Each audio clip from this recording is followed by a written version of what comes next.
कि सुनो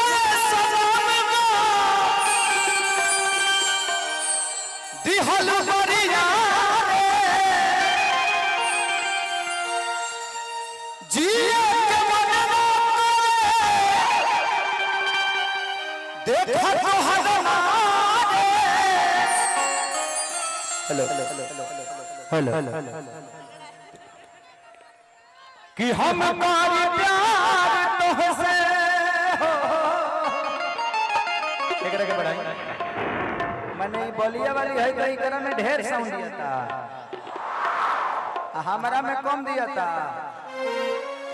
का हो हम एक खातिर वा हर जगह बुलावता नहीं कि रे बाप अरे वा जिला बात करी कि हम मारी प्यार तोहसे तू तो सजा दे तो हर दिल हो के चार जा कतही लगा जिंदगी में एमे सबका प्यार भइल होई भाई भाई भाई थैंक यू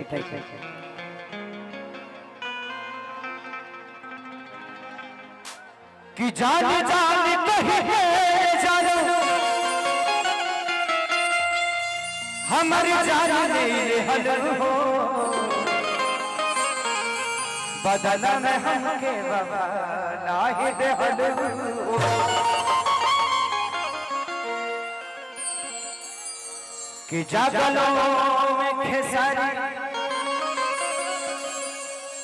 खाली लहरी गुनवा गावेला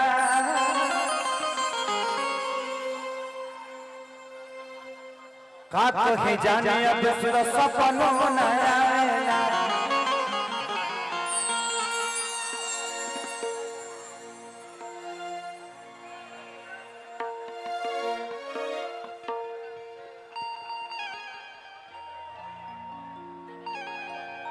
कि सुनो दिहल मारिना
भाई मनीष भाई की तरफ से बहुत पुरस्कार भगवान से प्रार्थना शुभकामना खाती लड़का कहा था कब ना मुस्कुरा छन में नूर जानो कैसे दिया हो वैसे कुछ जानो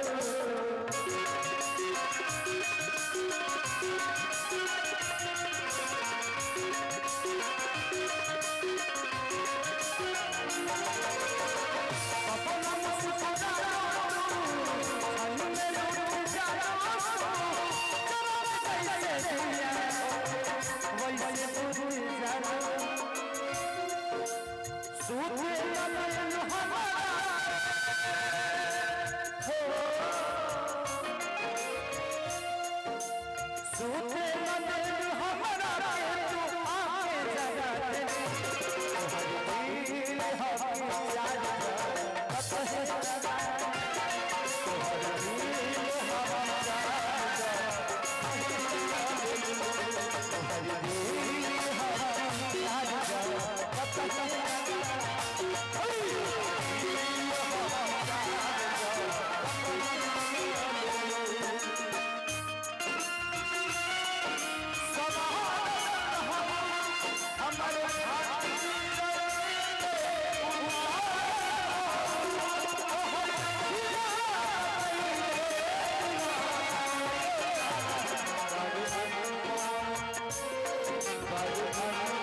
चलिए बहुत बहुत अच्छा लगा यहाँ पे प्रोग्राम। अब आप लोग देखिए बंद कीजिए कार्यक्रम में स्थगित। चलिए।